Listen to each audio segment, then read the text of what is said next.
Eh bien, on va recommencer et c'est un plaisir pour moi d'accueillir Sandrine Péché qui est à l'université Paris Diderot Paris 7 et qui donc va nous parler de grandes matrices aléatoires et modèles déformés. Bien, alors je vous remercie pour l'invitation et je suis très contente de participer à ce forum des mathématiciennes. Donc je vais parler de ce qu'on appelle généralement les déformations de grandes matrices aléatoires. Par déformation, en fait, on veut parler de matrices différentes, en fait, des matrices aléatoires standards. Et j'expliquerai quel genre de déformation en fait, on va regarder. C'est un modèle un peu particulier. Donc, pour pouvoir comparer en fait, ces types de matrices aléatoires, je vais commencer par faire des rappels succincts sur ce qu'on sait sur les matrices standards.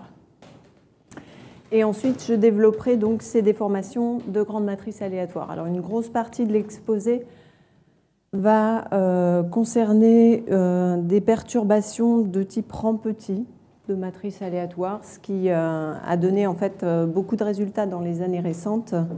Et je finirai par l'extension à des cas plus généraux, donc des matrices de rang plein.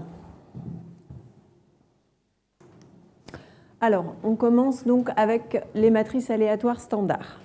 Il y a deux gros types de matrices aléatoires standards qui sont maintenant bien connus. Donc, le premier gros ensemble, ce sont les matrices de Wigner. Une matrice de Wigner, c'est une matrice hermitienne complexe ou une matrice réelle symétrique dont les entrées sont des variables indépendantes au-dessus de la diagonale. Et puis, on forme le reste de la matrice par symétrie.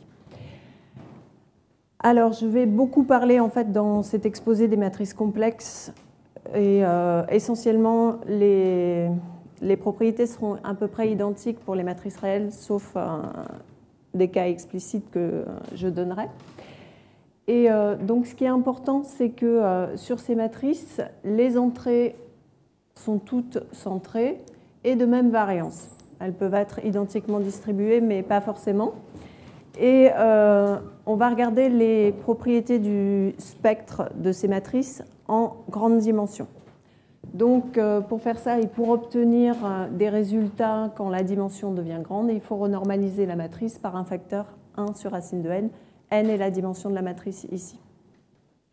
Voilà. Alors, l'exemple typique le plus connu d'une matrice de Wigner, c'est ce qu'on appelle le GUE. C'est le cas où les entrées sont des variables gaussiennes complexes standards au-dessus de la diagonale et sur la diagonale des variables aléatoires réelles.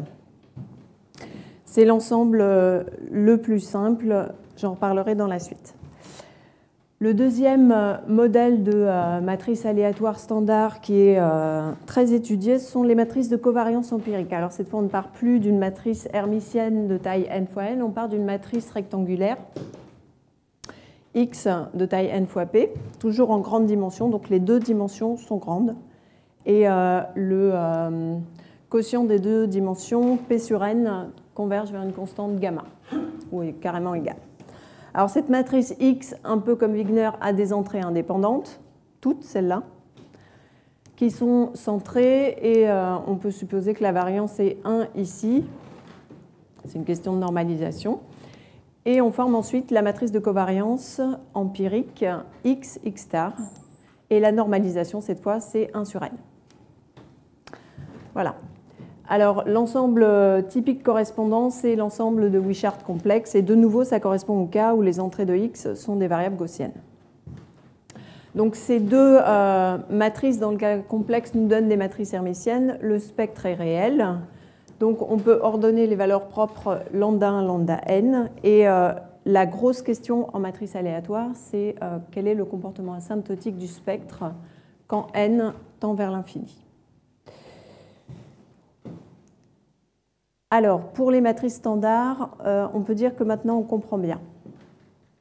Donc, le premier résultat historique, c'est le théorème de Wigner. Et ce théorème concerne le comportement global du spectre, c'est-à-dire toutes les valeurs propres de manière simultanée et uniforme. Donc on s'intéresse à la mesure spectrale de la matrice, la distribution empirique des valeurs propres. Et Wigner a montré qu'avec proba 1, elle converge faiblement vers la loi du semi-cercle. La loi du semi-cercle donc, est une loi à support compact et dont la densité est donnée ici. Donc moralement, les n valeurs propres d'une matrice de Wigner vont converger et se concentrer dans un intervalle compact, moins 2 sigma, 2 sigma. Alors c'est un premier résultat qu'on dit d'universalité parce que les seules hypothèses qu'on a faites en fait, sur la loi des entrées, c'est de demander qu'elle soit centrée et de variance sigma carré. Donc toutes les entrées ont la même variance, c'est suffisant pour savoir que le théorème de Wigner est vérifié. On n'a pas besoin d'autres détails sur la loi des entrées, d'où l'universalité. Alors ensuite, à partir de ce résultat, on peut se poser en fait d'autres questions. On peut regarder la distance entre les valeurs propres au milieu du spectre. On peut aussi se demander où se trouve la plus grande ou la plus petite valeur propre. Alors je vais beaucoup parler en fait de la plus grande valeur propre. La plus petite, les résultats sont de nouveau complètement comparables. Alors, cette question, en fait, historiquement, elle a été considérée pour la première fois par Tracy et Widom dans les années 90, et ils ont en fait étudié le cas du GUE. La raison, c'est que donc pour une matrice du GUE dont les entrées sont gaussiennes, on connaît explicitement la densité jointe des valeurs propres. On a ce calcul et donc on peut ensuite déterminer aussi la loi de la plus grande valeur propre. Donc il y a eu un calcul explicite dans le cas gaussien fait par Tracy et Widom et ensuite leur résultat a été étendu en fait à une classe beaucoup plus vaste de matrices aléatoires, donc par deux équipes essentiellement autour de Erde, Schlein, Yao et Tao et Wu donc dans les dernières années. Donc le résultat, c'est le suivant. Donc on demande que la queue de distribution des entrées ait une décroissance sous-exponentielle. Alors ça, c'est une condition forte et on pense qu'elle peut être nettement améliorée et que le moment d'ordre 3 des entrées est nul. Alors on montre la chose suivante. Donc, la plus grande valeur propre, en fait, elle ne va pas filer à l'infini, mais elle va converger vers le bord droit du support de la loi du semi-cercle, ce qui n'était pas du tout dans le théorème de Wigner. Elle va avoir des fluctuations dans l'échelle 1 sur n2 tiers, et on sait caractériser la loi limite des cas plus grande valeur propre qui a été fixée ici. C'est ce qu'on appelle la loi de Tracy-Widom et qui a été en fait explicitement calculée dans le cas gaussien. Alors, vous avez ici la densité de la plus grande valeur propre. Dans le cas complexe, c'est la courbe la plus à gauche, et dans le cas réel, c'est la courbe la plus à droite. Donc là, pour le coup, il y a une différence entre les matrices réelles symétriques et les matrices complexes. Alors, de nouveau, ce résultat, c'est un résultat d'universalité. Parce que la loi de Tracy-Widom se retrouve comme loi de la plus grande valeur propre de essentiellement n'importe quelle matrice aléatoire standard si on a les bonnes hypothèses de décroissance des entrées. En fait, on pense ici qu'il suffirait d'avoir un moment d'ordre 4 fini, c'est la vraie conjecture.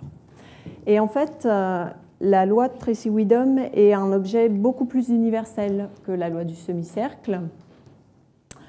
Un moyen de s'en convaincre, c'est de regarder les matrices de covariance empirique. Pour les matrices de covariance empirique, on a une version analogue au théorème de Wigner, à savoir la convergence de la mesure spectrale vers une loi limite. Alors, la loi limite pour les matrices de covariance empirique, ça n'est pas la loi du semi-cercle, c'est une autre loi qui s'appelle la loi de Marchenko-Pastour. Mais par contre, on retrouve la loi de Tracy-Widom pour la loi asymptotique des plus grandes valeurs propres.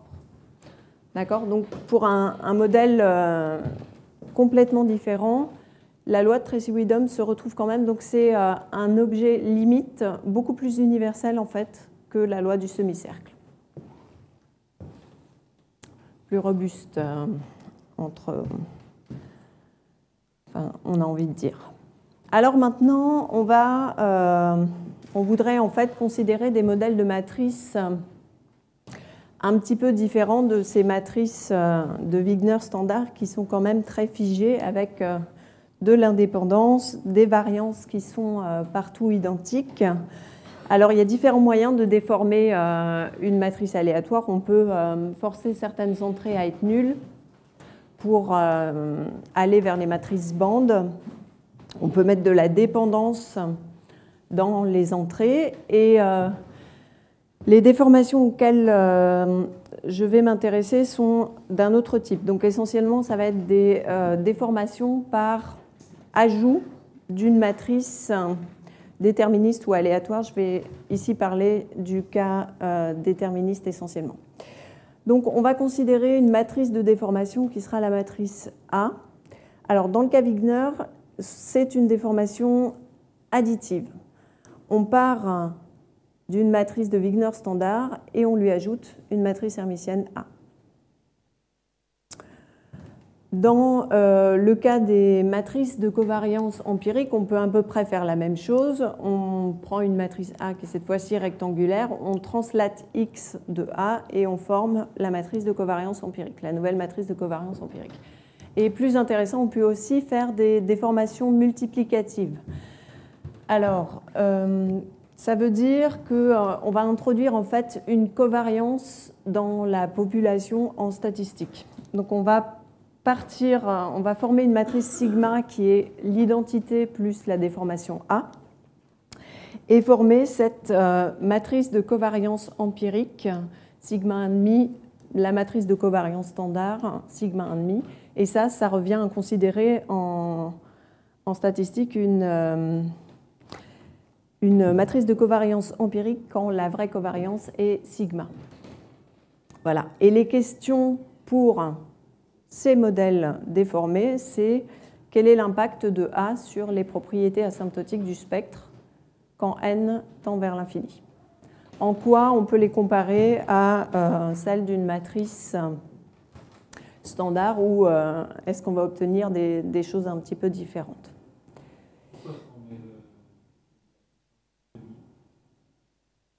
C'est pour que sigma soit la covariance de la population. Ça vient des statistiques en fait. Alors, des motivations en fait à ces questions. Donc, une première motivation, c'est un peu une question algébrique, c'est de comprendre comment est formé le spectre de la somme de deux matrices quand on connaît le spectre de chacune. Alors, en général, c'est une question très difficile, mais dans le cas où une des deux matrices est aléatoire, en fait, c'est une question à laquelle on sait répondre, si la matrice est suffisamment standard, on va dire. Et en fait, la naissance des modèles déformés était en fait pour répondre à cette question. Alors c'est Komlos et Furedi dans un problème de théorie des graphes qui ont les premiers considéré cette question. Ils s'intéressaient au graphe d'Erdős-Rényi sur n sommets. Donc n est grand et le graphe d'Erdős-Rényi il est formé de la manière suivante. On prend deux sommets et on les connecte indépendamment du reste avec une probabilité m. Alors si on regarde la matrice d'adjacence de ce graphe aléatoire, c'est une matrice dont les entrées sont des variables de Bernoulli, de paramètres m, c'est-à-dire des variables aléatoires non centrées. Et essentiellement, ça revient à considérer une matrice H tilde qui serait la matrice d'adjacence, qui est une matrice de Wigner non normalisée et qui est simplement décentrée, c'est-à-dire on a ajouté la matrice m fois j. J, c'est la matrice dont toutes les entrées sont égales à 1. D'accord ? Donc ça, c'est en fait le décentrage des entrées de la matrice. Alors cette matrice-là, c'est un modèle déformé, simplement il n'est pas normalisé. Et la matrice MJ, en fait, c'est une matrice de rang 1. Sa seule valeur propre et en fait énorme, c'est n fois m.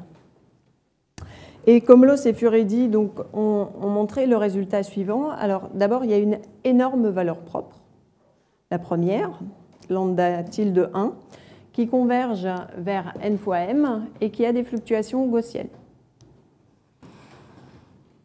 Ils le font par de la théorie de la perturbation. Et par contre, toutes les autres valeurs propres sont plus petites en valeur absolue que 2 sigma racine de n plus des termes d'ordre plus petit. Alors maintenant, si je renormalise ma matrice pour me replacer dans le cadre des matrices de Wigner déformées, ça dit essentiellement que là, il faut diviser par 1 sur racine de n. Et essentiellement, hormis la plus grande, toutes les valeurs propres se comportent comme une matrice de Wigner. Le 2 sigma ici, c'est en fait la taille du support de la loi du semi-cercle. Alors, deuxième motivation, c'est en fait pour essentiellement les matrices de covariance empirique, une motivation qui vient des statistiques. Et cette fois-ci, il faut regarder la matrice A non plus comme une déformation, mais en fait comme un signal. C'est elle la matrice intéressante. Et la matrice aléatoire n'est que du bruit.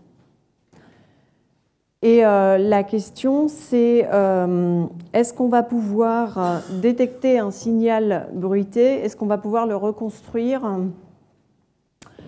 dans ces questions? Alors, en statistique en grande dimension, ces questions sont intéressantes, notamment pour comprendre le comportement des procédures habituelles en petite dimension, comme l'analyse par composante principale, et comment ces procédures doivent être modifiées pour pouvoir reconstruire, par exemple, la vraie covariance sigma à partir de la matrice de covariance empirique.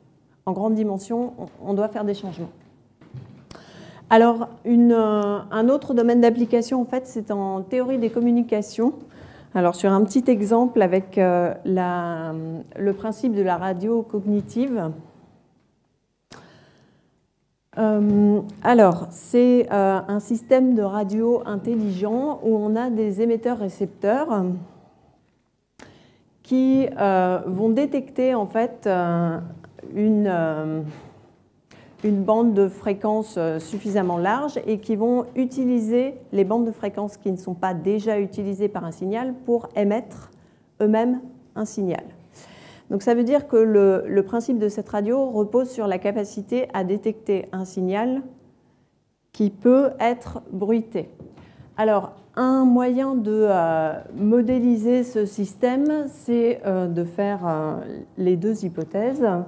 Que la série temporelle des signaux qui sont reçus sont soit un bruit blanc, donc que du bruit, c'est-à-dire que de l'aléa ici, auquel cas la matrice de covariance du signal, qui est un vecteur de grande dimension, va être un multiple de l'identité parce que c'est un bruit blanc, ou alors le signal qu'on a reçu est du bruit, mais il y a un vrai signal déjà.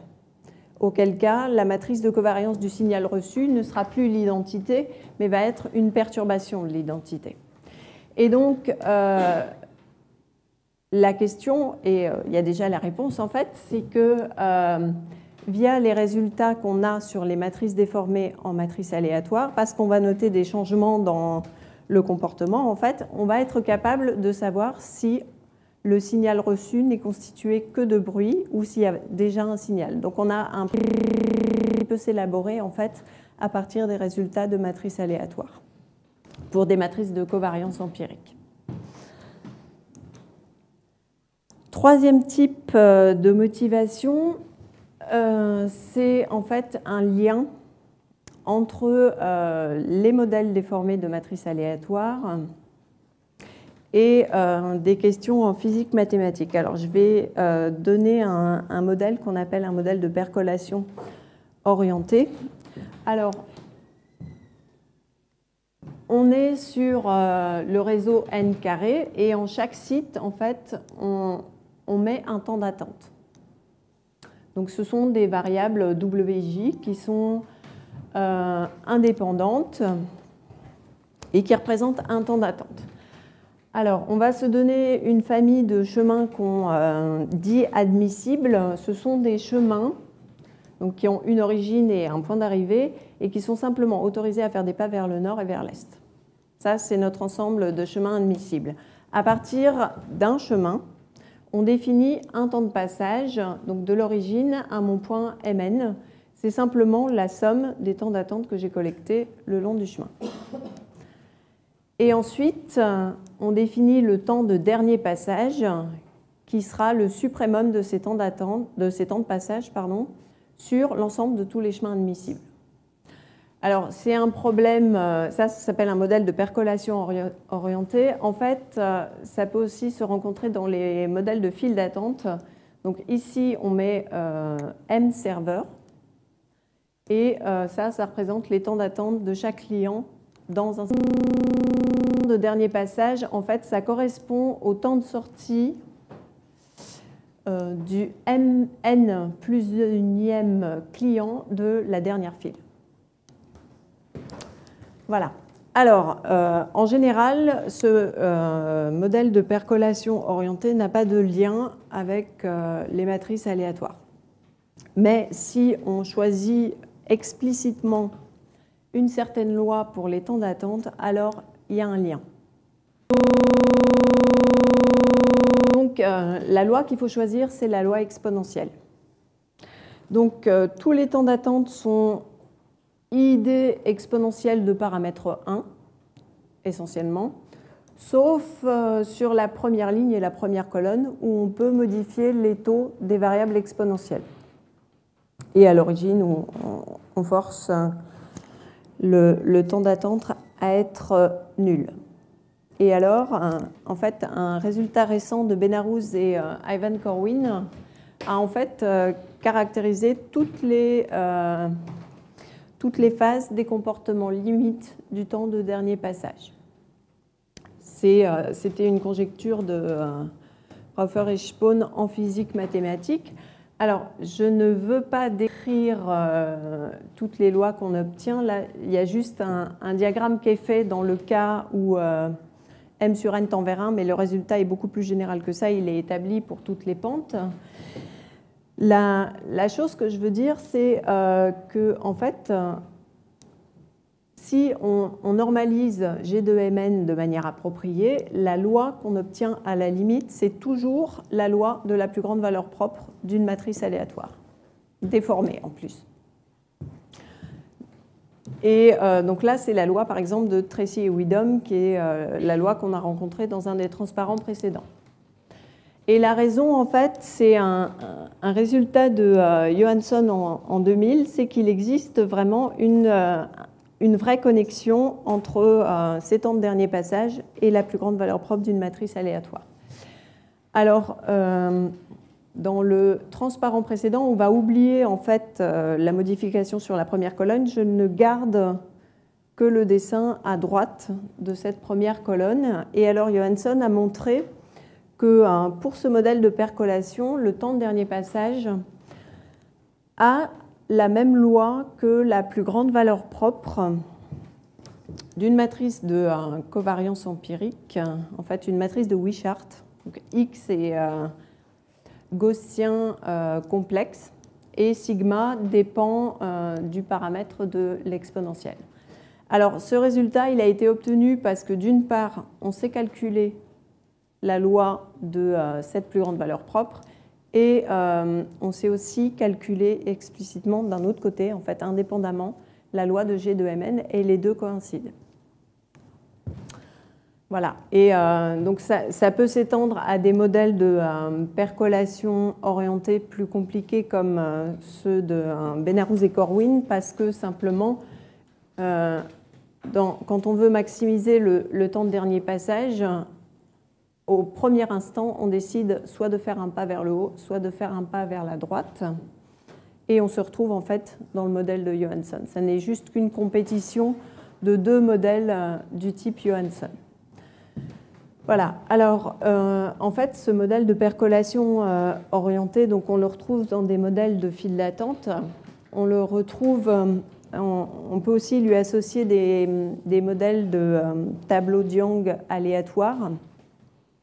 Et en fait, les modèles déformés de matrices aléatoires sont intéressants du point de vue de la physique mathématique parce que en fait, on sait que la loi de la plus grande valeur propre d'une matrice déformée va en fait donner l'ensemble des lois limites qu'on peut trouver dans ce qu'on appelle les modèles qui tombent dans la classe d'universalité de K et Z, qui est une équation célèbre en physique mathématique en dimension 1. Donc en fait, les objets limites des modèles déformés sont intéressants parce que ce sont des modèles qu'on retrouve, ce sont des lois en fait qu'on va retrouver dans des modèles qui sont intéressants en physique mathématique. Alors, j'en viens à des perturbations de petits rangs de matrices aléatoires. Quels sont les résultats?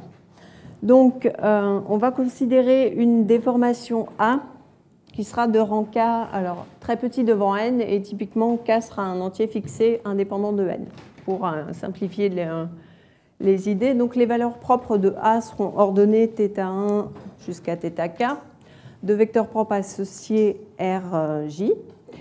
Et un paramètre important sera la multiplicité en fait, de chaque valeur propre θi. Donc M1 reviendra souvent, c'est la multiplicité de la plus grande valeur propre θ1. Alors première question, qu'est-ce qui se passe du point de vue global du comportement donc, de la distribution empirique des valeurs propres? Il ne se passe rien. En fait, c'est un résultat qui vient de l'entrelacement des valeurs propres dues à Weil. La mesure empirique des valeurs propres de la matrice déformée est à la même limite que celle de la matrice de Wigner standard. D'accord ? Donc c'est la loi du semi-cercle. On sait qu'on ne va rien obtenir pour le comportement global du spectre. Par contre, au niveau local, déjà avec le résultat de Komlos et Furedi, on sait qu'on peut attendre des choses. Et en fait, il se passe des choses sur une échelle beaucoup plus grande que celle de Komlos et Furedi. Donc, c'est ce qu'on appelle la transition BBP et qui a été ensuite étendue par Bike et Silverstein de manière beaucoup plus générale que le seul cas gaussien qui était dans le papier initial. Donc, on va considérer une matrice de Wigner dont les entrées admettent des moments d'ordre 4. Et il se passe la transition de phase suivante, en fait. Alors, le premier cas, c'est θ1, ma plus grande valeur propre de la déformation, est plus petite que sigma. Alors, de nouveau, il ne se passe rien. La plus grande valeur propre va converger vers 2 sigma, qui est le bord droit du support de la loi du semi-cercle. Mais par contre, dès que θ1 dépasse ce seuil critique sigma, alors en fait, on voit une valeur propre qui va sortir du support de la loi du semi-cercle et qui converge vers une fonction de θ1 et de la variance des entrées. Alors, en fait, ce résultat est beaucoup plus précis que ça parce que à chaque valeur propre de A qui dépasse le seuil critique sigma, correspond une valeur propre qui sort du support. Donc il y a un phénomène de séparation exacte des valeurs propres. Si la multiplicité est M1, il va y avoir M1 valeurs propres qui vont sortir et converger vers cette constante ici. Donc c'est un phénomène assez rigide en fait.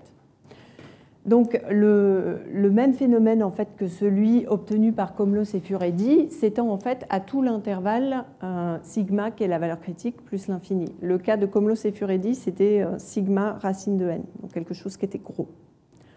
Voilà. Et donc c'est un premier résultat qui donne juste la convergence des plus grandes valeurs propres, mais il est particulièrement intéressant quand on regarde les questions de reconstruction du signal, parce que déjà, on a une partie de la réponse.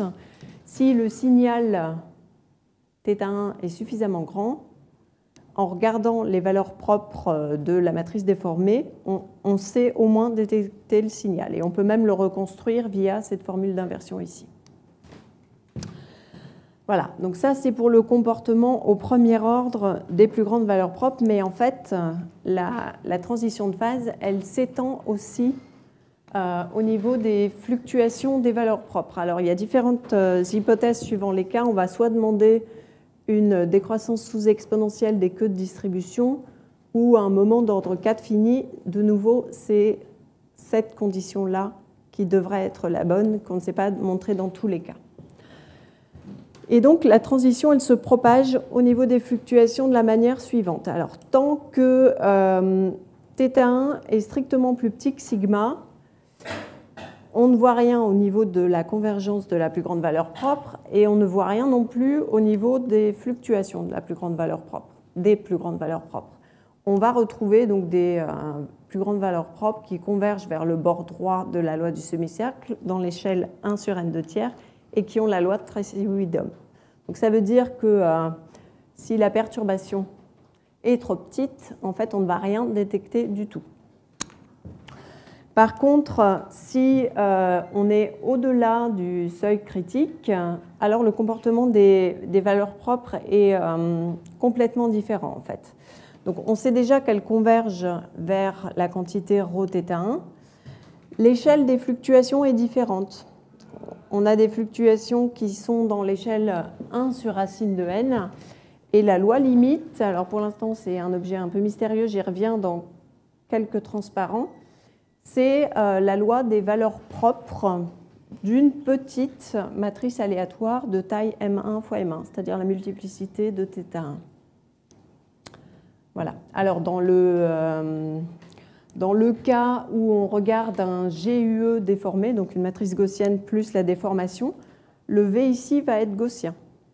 Donc on va retrouver des valeurs propres du GUE, mais ce ne sera pas le cas en général. Et on a aussi un résultat dans le cas critique, où on va retrouver des plus grandes valeurs propres qui convergent vers le bord droit du support, qui ont des fluctuations dans l'échelle 1 sur n2 tiers.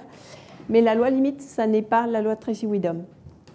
C'est une variation de la loi de Tracy-Widom. On a une formule explicite dans le cas complexe qui dépend de la multiplicité de θ1. Alors, d'où viennent ces résultats? En fait, donc, dans le papier initial avec Benarous et Jean Obeik, on considère l'ensemble le plus simple, c'est le GUE déformé. Donc, matrice gaussienne complexe plus une déformation. Alors, pourquoi c'est le plus simple? C'est parce qu'il y a une accumulation de miracles qui va faire qu'on sait tout calculer, en fait. Alors, le premier miracle, c'est que par une formule algébrique, qui est la formule dite Dickson-Zuber-Harish-Chandra, on sait calculer la densité des valeurs propres, ce qui est très rare en matrice aléatoire. Donc, on a déjà une première base et il y a un deuxième miracle qui se fait. On obtient ce qu'on appelle une structure de processus déterminantal. Les valeurs propres du GUE déformé forment un processus déterminantal, ce qui veut dire que si on prend une fonction symétrique et qu'on calcule l'espérance de cette fonctionnelle des valeurs propres, c'est-à-dire essentiellement la loi de m valeurs propres non ordonnées, grosso modo, ça devient une simple intégrale de la fonction f contre un déterminant. Alors, troisième miracle, c'est qu'en plus, ce qui intervient dans le déterminant, c'est ce qui s'appelle un noyau de corrélation. Et ce noyau de corrélation a une forme pas trop compliquée. C'est une double intégrale dans le plan complexe de différentes fonctions. La caractéristique principale, c'est que ce qui est dans l'intégrale, en fait, ne dépend de la déformation que via sa mesure spectrale. Ça, en fait, les YI ici, ce sont les valeurs propres de A répétées avec multiplicité. Donc, ce sont les θI et 0. Et avec cette expression du noyau de corrélation, on peut obtenir via une méthode du Coll, en fait, le comportement asymptotique du noyau de corrélation en différentes zones du spectre et caractériser, en fait, le comportement des valeurs propres dans toutes les zones possibles du spectre. C'est comme ça qu'on obtient les résultats dans le cas gaussien. Donc un calcul explicite qu'on sait faire dans le cas complexe, qu'on ne sait pas faire dans le cas réel, par exemple. Le gros du travail est ensuite d'étendre ces résultats Alors, des matrices gaussiennes déformées à toutes les autres matrices de Wigner déformées. Et là, il y a un travail énorme qui a été accompli par Knowles et Yin en 2011, qui est en fait de comprendre vraiment bien la résolvante d'une matrice de Wigner standard. Alors, il y a deux choses importantes, c'est que les vecteurs propres d'une matrice de Wigner sont délocalisés, c'est-à-dire à peu près uniformément répartis sur toutes les composantes, et puis ils obtiennent un contrôle très précis en fait de l'action de la résolvante sur n'importe quel vecteur de C2. À partir de là, on peut montrer en fait que tant que le signal est trop petit, en fait, les plus grandes valeurs propres de Mn se collent dans une échelle inférieure à 1 sur n de tiers à celle de Hn. D'accord ? Donc au niveau des fluctuations, il n'y aura pas de changement. Alors ce qui se passe maintenant dans le cas où il y a séparation des valeurs propres, en fait, c'est un régime un peu à part en matrice aléatoire parce que c'est un régime où les résultats asymptotiques ne sont pas forcément universels. C'est la première fois en fait que ça apparaît en matrice aléatoire. C'est pour ça que c'est intéressant, c'est un peu quelque chose d'aberrant. Alors, si on fait un tout petit peu d'algèbre, on arrive à montrer que donc, une valeur propre lambda de Mn qui se sépare ne peut pas être valeur propre de Hn, et ça arrive si et seulement si cette équation est vérifiée. R, c'est la matrice des vecteurs propres associés au θi. Alors là, il y a deux cas, et en fait, le paramètre important, ça va être la localisation ou pas des vecteurs propres de A. Alors si les vecteurs propres sont délocalisés, donc à peu près répartis uniformément, très grosso modo, cette équation devient une espèce de moyennisation des coefficients de la résolvante, et le résultat de Knowles et Yin disait que la résolvante était déjà quelque chose d'assez universel qui ne dépend que de la loi du semi-cercle. Et ce qu'on va trouver en fait, c'est que la matrice V, donc celle qui donne la loi limite des valeurs propres, eh bien c'est une matrice universelle. En fait, c'est une matrice gaussienne, complexe ou réelle, plus une matrice déterministe qui dépend du moment, enfin d'un espèce de moment d'ordre 3. Mais en tout cas, c'est universel.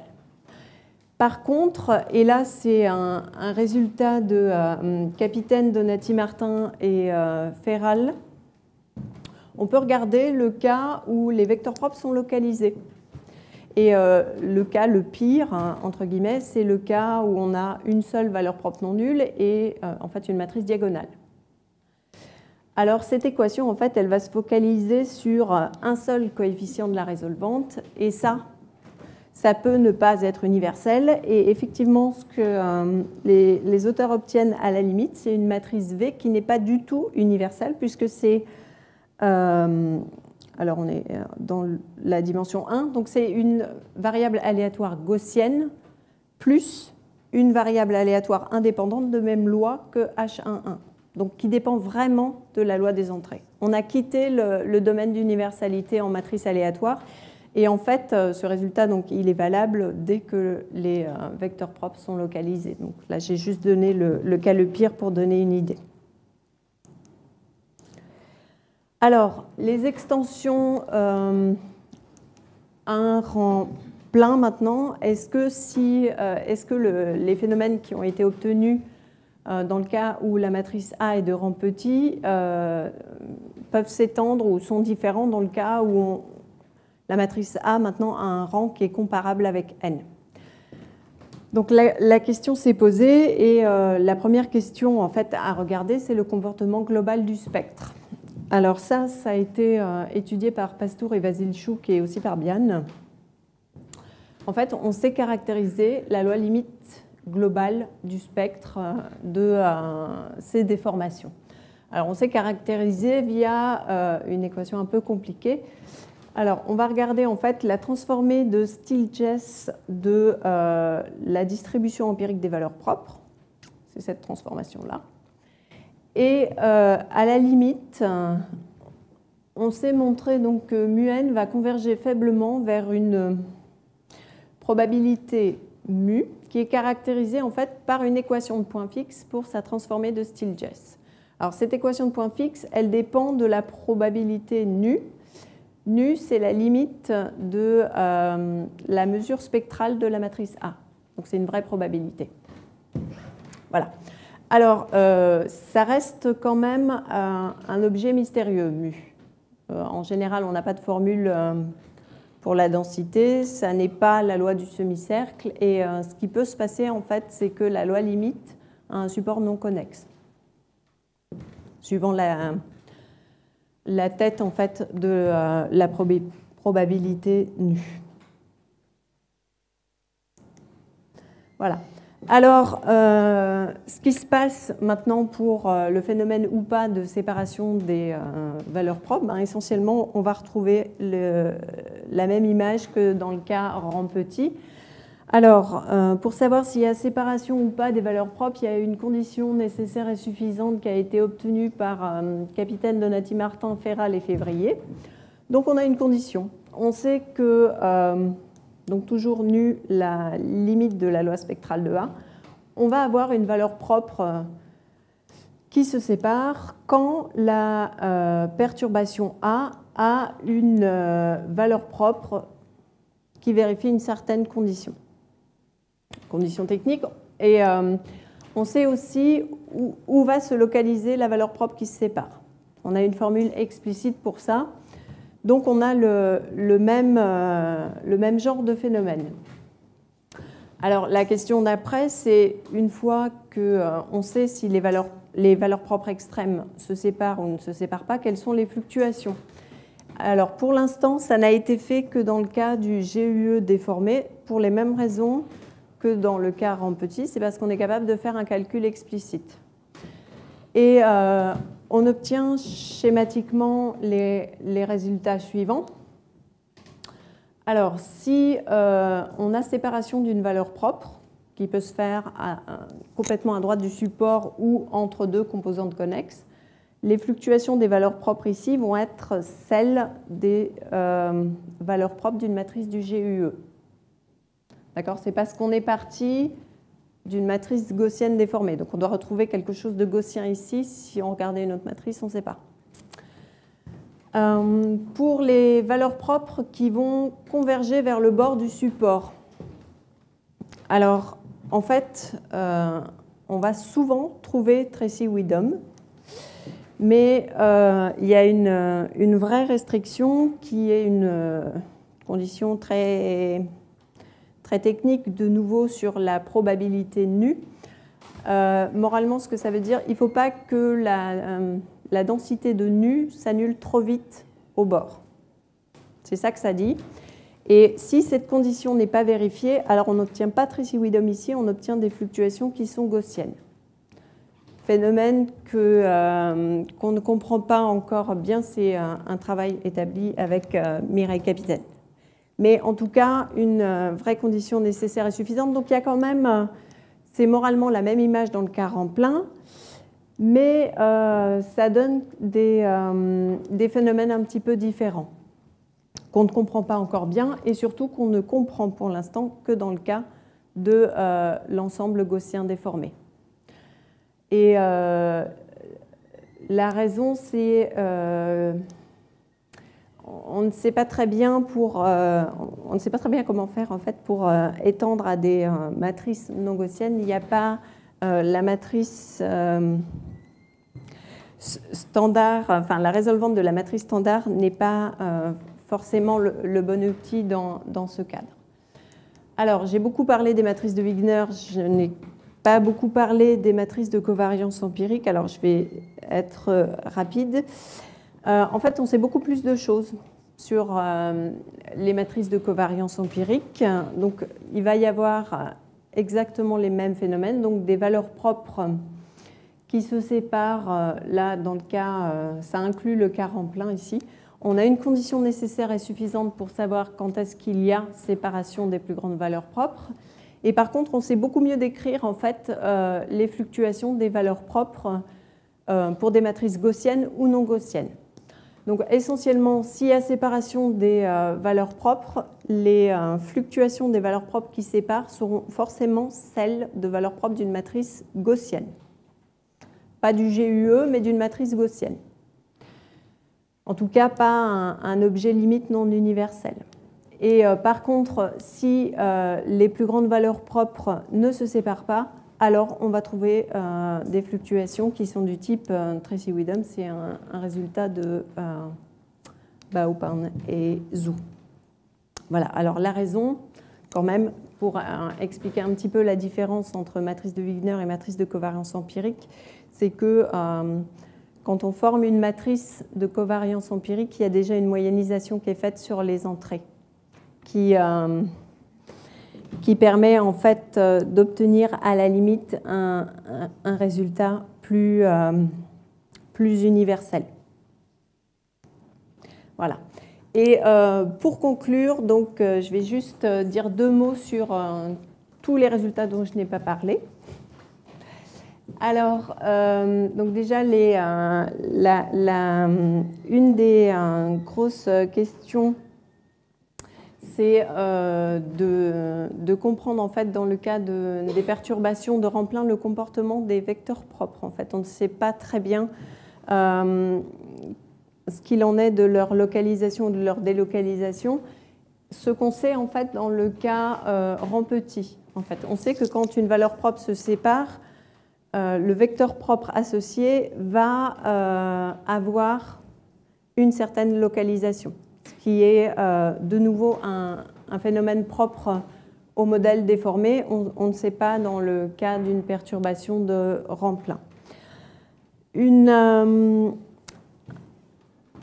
Un point de vue qui peut être intéressant, en fait, c'est on peut voir la loi de Tracy-Widom comme une loi des extrêmes. En fait, c'est la loi de la plus grande valeur propre d'une matrice aléatoire.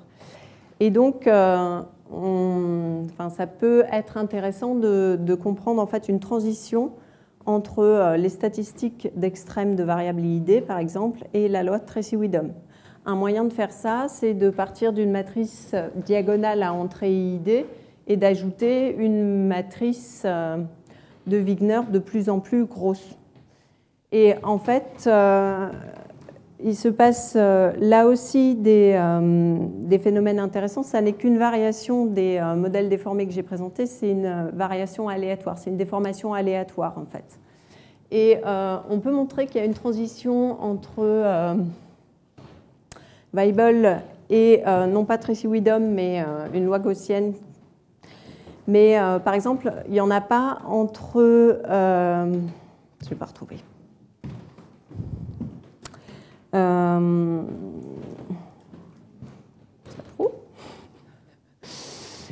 Frechet ou les autres statistiques d'extrême et Tracy-Widom ou la loi gaussienne. De nouveau, c'est en fait le même phénomène que dans le cas des déformations de Rampelin, le fait qu'on trouve Tracy-Widom ou la loi gaussienne, c'est le même phénomène qui est derrière et qu'on ne comprend pas encore vraiment bien. Non, c'est Gumbel que je cherchais. Et voilà. Alors, je me suis concentrée sur le comportement des plus grandes valeurs propres. C'est la même chose pour les plus petites valeurs propres. Par contre, une autre question locale qu'on peut regarder, c'est l'espacement entre valeurs propres consécutives au milieu du spectre. C'est aussi une quantité universelle pour les matrices aléatoires standards. C'est décrit par le noyau du sinus, l'espacement entre valeurs propres consécutives. Et on peut aussi se poser la question de savoir si la déformation va changer ce comportement ou pas. Et en fait, non. Non, l'espacement entre valeurs propres au milieu du spectre reste le même que pour une matrice de Wigner standard. Il ne se passe rien. En fait, c'est probablement les statistiques locales les plus robustes parce qu'on n'a jamais réussi à construire une déformation qui les perturbait dans ce cadre. Et le dernier point, c'est qu'on peut déformer des ensembles de matrices beaucoup plus vastes en fait, que les matrices hermitiennes ou symétriques réelles. Donc on peut déformer des matrices non néo-hermitienne. Ça a été ce genre de questions considérées récemment par Thierry Tao et Florent Benaï-Georges et Jean Rochet. Voilà, je m'arrête là.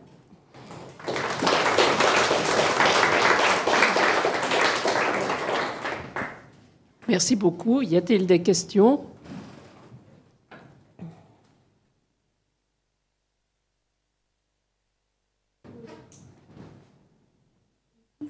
Pour les matrices unitaires?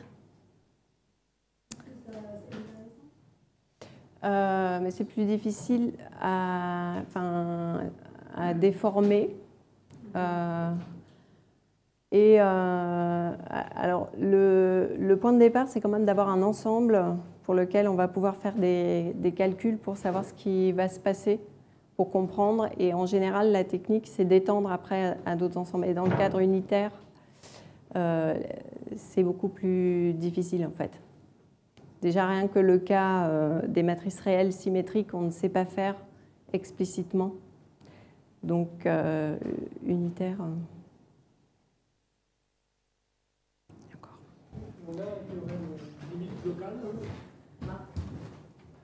Oui, il y a une loi locale pour les ensembles standards.